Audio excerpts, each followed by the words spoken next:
L'histoire commence lorsque le ciel émet des tonnes d'éclairs dorés en même temps. Et cela frappe la ville de Linae, au royaume du dragon.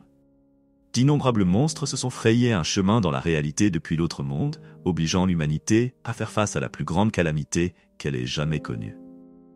Heureusement, les cieux n'abandonnent jamais l'humanité. Une marque mystérieuse est soudainement apparue sur le dos de la main de chaque humain, et grâce à elle, ils ont éveillé une variété de professions uniques. À partir de ce moment, l'ère du changement de profession pour devenir chasseur a commencé pour l'humanité. Parmi les nombreux éveillés, il n'y avait que 3 personnes avec des classes de rang mythiques. L'un d'eux est originaire des États-Unis d'Amérique, un utilisateur de Ghostblade nommé Alphard. De Russie, il y a un cavalier de Helldragon nommé Rastif. Et enfin, le roi mage du givre de la nation du givre, Konjixian. Comme les professions de rang mythique surpassaient de loin les autres, cela a conduit le royaume du phare, la Russie et la nation du givre à dépasser tous les autres pays dans leur taux de progression dans la conquête d'autres pays. Il y a 100 ans, un prodige comme eux était également apparu dans le royaume du dragon. Le meilleur expert du royaume du dragon s'appelle Asura. En seulement 10 ans, il a établi le record le plus élevé jamais trouvé en Chine et est devenu le premier à traverser le 70e monde. Cependant, lorsque la vague de monstres la plus puissante du 9e rang a envahi la Terre, Asura, qui a changé de classe 8 fois, est mort en se défendant contre la faille. Il s'est sacrifié pour protéger le royaume.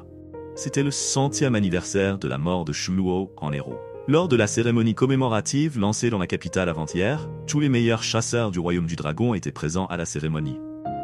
En même temps, les statistiques montraient que le royaume comptait 12 350 000 éveilleurs cette année-là, soit 11,3% de plus que l'année dernière, et le record le plus élevé depuis que l'autre monde était descendu sur Terre il y a 10 ans. 10% des éveilleurs sont actuellement constitués de chasseurs de noyaux, ce qui a largement dépassé le nombre d'éveilleurs qui avaient été éveillés pendant l'année de naissance d'Asura. Pour cette raison, ils espéraient assister à une autre apparition du prochain Asura. Un homme est allongé dans sa chambre vide. Alors qu'ils entendent les nouvelles, selon lesquelles la porte principale de l'autre monde est sur le point d'ouvrir, les chasseurs ont été invités à se préparer. L'homme avait l'air sans vie avec une bouteille de pilule à côté de lui. La nouvelle fut à nouveau répétée. Mais lorsque l'homme entendit que les chasseurs devaient se préparer, il eut l'air horrifié. Tout à coup, il se redressa. C'était comme s'il était devenu une autre personne. Cet homme regardait autour de lui pour voir où il était, car il pensait qu'il allait mourir. Sa tête lui faisait très mal. Puis il a commencé à voir des fragments de souvenirs douloureux. Comme un travail difficile, s'entendre dire qu'il était un déchet, ne pas pouvoir payer les frais médicaux de son frère, se plaindre d'être un dresseur de monstres dans une famille pauvre. Et avec tout cela qui s'accumulait, il a décidé de mettre fin à ses jours en faisant une overdose de pilules. L'homme confus s'est demandé à qui étaient ses souvenirs. Il n'aurait jamais imaginé qu'il se réincarnerait dans le corps de quelqu'un portant exactement le même nom que lui, 100 ans plus tard. Il se rappela que cet homme était un dompteur de monstres. La classe des dompteurs de monstres compte principalement sur leurs animaux de compagnie pour se battre. En dehors de l'augmentation de leur propre niveau, l'attribut de croissance de leur animal ne peut pas non plus être laissé de côté. Quelqu'un avait déjà analysé que pour former un puissant dompteur de monstres, il fallait être au moins aussi riche qu'une nation entière. Pour une personne ordinaire, s'éveiller en tant que dompteur de monstres serait en effet une mauvaise nouvelle.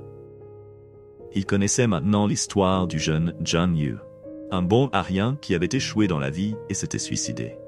Il regarda la photo sur le mur. Cette personne réincarnée était tout le contraire de cela.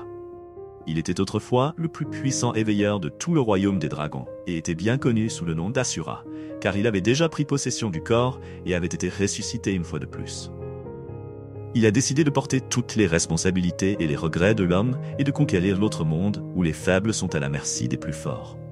C'est son geste de gratitude. Une nouvelle annonce annonça que la porte principale de l'autre monde était sur le point de s'ouvrir. L'homme se tenait devant la porte et l'ouvrit. Un anneau de lumière brillante apparut. C'était la porte spatiale. Il entra. Le système salua Asura et lui signala qu'il était hors ligne depuis 36 652 jours. Il resta là pendant que plusieurs moustiquaires s'ouvraient. Il avait reçu 221 486 points de puissance de capacité. Le système l'a félicité d'avoir été le premier à vaincre une vague de monstres de 9e rang. Il avait accompli le exploit de rang mythique dans une classe à part. Pour cela, il a obtenu une récompense qui est un trésor de rang mythique, le décret divin suprême. Le décret divin suprême sera activé automatiquement. Il a également obtenu un buff permanent, qui est une augmentation de 10 000 fois de la puissance de gain dans l'autre monde, en ligne et hors ligne.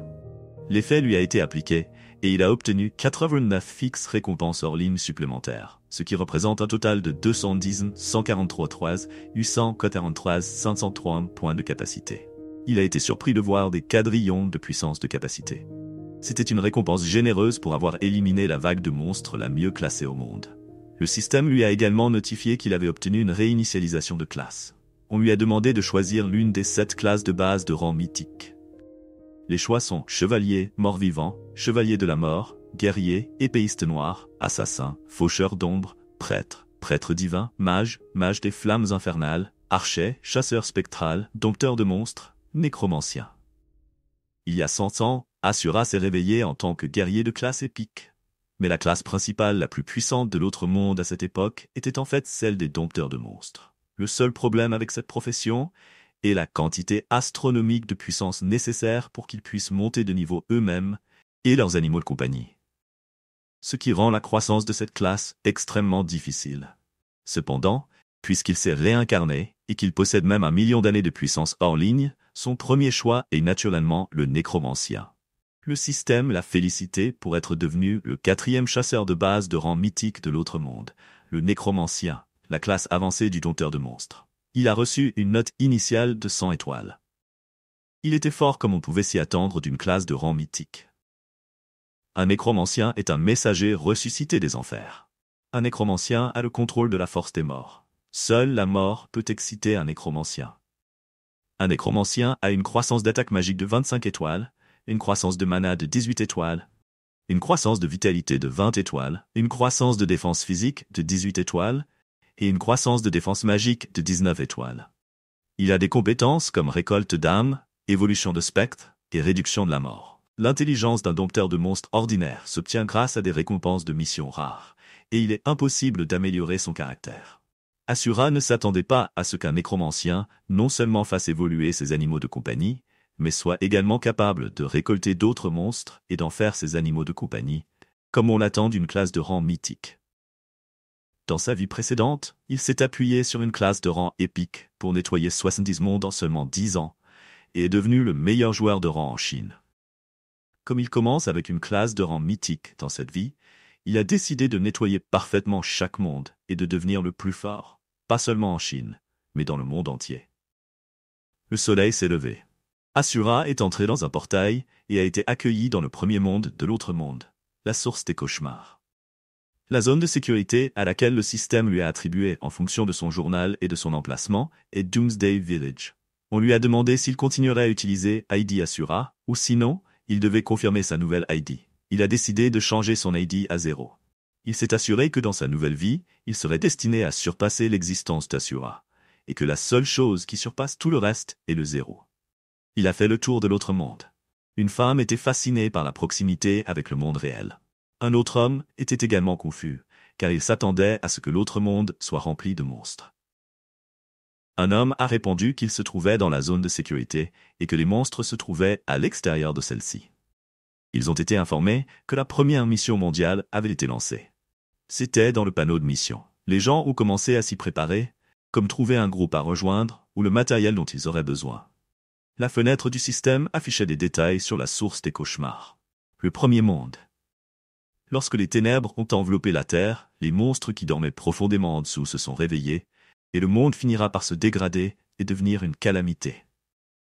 En tant que seul survivant, le 0 doit briser le schéma apocalyptique, briser les multiples calamités et écraser les ténèbres. La première mission consiste à tuer un total de 1000 monstres dans le premier monde. Deuxièmement, il doit collecter un total de 10 pièces d'argent en tuant des monstres ou en accomplissant des missions. Une fois les missions ci-dessus terminées, il peut activer le tunnel de téléportation instantanée du boss du premier monde, vaincre le boss et avancer vers le deuxième monde. 0 a remarqué que la disposition normale de l'autre monde n'avait pas beaucoup changé. Il décide d'acheter du matériel avant de faire les missions. Il est accueilli dans une boutique. La propriétaire de la boutique est Chelsea. Il lui a demandé ce dont il avait besoin. 0 a également remarqué que le magasin d'équipement du système est également le même qu'avant. Il ne peut fournir que quelques articles de base bruts. Même le meilleur équipement qu'il possède n'a qu'une seule étoile. Chelsea a dit à Zero que s'il n'était pas satisfait de ceci, il pouvait fournir un équipement de meilleure qualité pour quelques pièces de cuivre supplémentaires. Zero a laissé tomber un sac rempli de 100 pièces de cuivre, puis il a demandé un bâton magique en forme d'étoile. Les autres acheteurs autour de lui étaient étonnés. Zero a reçu le personnel. Après cela, les gens ont afflué vers Zero. Ils furent tous surpris par son geste, car il n'avait reçu qu'un total de 100 pièces de cuivre, et il les avait toutes dépensées. Une personne ajouta que les objets magiques à une étoile ne pouvaient pas non plus ajouter beaucoup de puissance d'attaque. On lui conseilla qu'au lieu d'acheter une seule arme à une étoile, il serait préférable d'acheter un ensemble complet d'objets bruts. Zero les remercia pour leurs conseils et s'éloigna.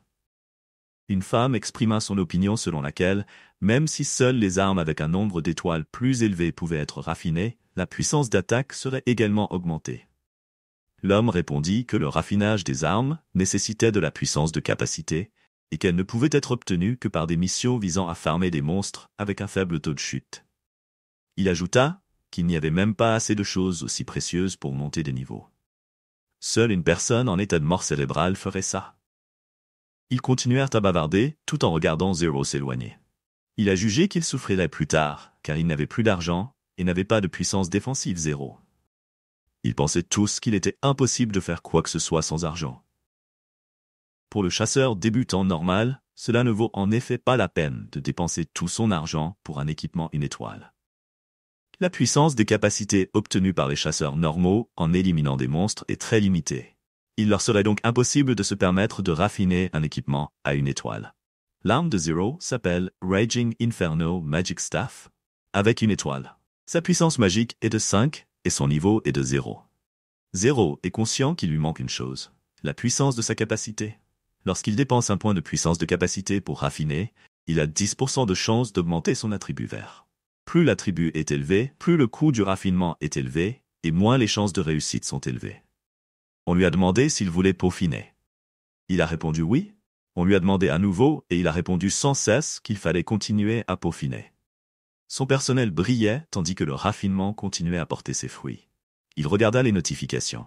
Et plus tard, il fut informé que son équipement avait déjà été mis à niveau vers le niveau le plus élevé. L'écran du système lui a montré qu'après 132 raffinements en un seul toucher, avec un total de 985 points de puissance de capacité dépensés, il avait obtenu l'attribut or. Maintenant, son arme est le bâton magique de pionnier brûlant. Le raffinement de 132 points a montré la véritable puissance d'avoir des quadrillons de points de puissance de capacité. Son bâton possède la caractéristique appelée brûlure, qui fait qu'à chaque fois que l'utilisateur attaque, il inflige à l'ennemi un état de brûlure de 3 secondes. L'ennemi perd 20 points de vie par seconde. Avec cela, les préparatifs de Xeron sont terminés. Il est temps pour lui de faire un beau spectacle. Au premier monde, l'origine des cauchemars. C'était le début des cauchemars de tous les chasseurs novices. Un chasseur a tranché un monde avec son épée, mais cela n'a eu aucun effet. Le chasseur était effrayé. Cela l'a fait se demander quel est le rang de ce putain de monstre. Il avait tellement de santé qu'il était impossible d'infliger des dégâts significatifs, et pourtant un seul coup de sa part les tuerait. Soudain, un globe de lumière dorée est apparu. C'est la magie qui a éliminé ce monstre. L'effet de brûlure du bâton magique du pionnier brûlant a été infligé. Zero observa le cadavre du monstre. Le système l'informa qu'il avait vaincu ce rat géant muté, ce qui lui rapporta 2 XP et 1000 points. Augmentation de 10 000 fois des points de capacité appliqués. Zero est un chasseur mythique avec un bonus d'attribut de base au maximum, ainsi qu'un équipement de niveau maximal. Les chasseurs ordinaires doivent faire équipe pour tuer le rat géant muté, mais je peux en tuer un d'un seul coup. D'autres chasseurs l'ont remarqué.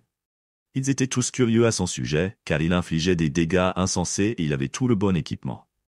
Une femme se demandait s'il était un chasseur expérimenté, mais le gars réfute cette affirmation. Il n'y a aucune chance que quelqu'un ait autant de points de capacité pour perfectionner un bâton magique de débutant en début de partie. Il ne pouvait s'empêcher de penser à Zero comme à un gros bonnet. Zero pensait que comme ces monstres de niveau 1 lui donnaient trop peu d'expérience, il devait tuer des monstres d'un niveau supérieur au sien pour maximiser son gain d'expérience. Dans le premier monde, l'origine des cauchemars, outre les rats géants mutants de Baran, il y a aussi des araignées venimeuses de niveau 3 à 4, des scorpions blindés de niveau 5 à 7, et des sangliers sauvages frénétiques de niveau 8 à 9. Enfin, le boss final du premier monde, un roi sanglier sauvage berserk, de niveau 10. Désormais, sa meilleure option est de chasser les monstres de niveau 3 et plus dans l'usine abandonnée.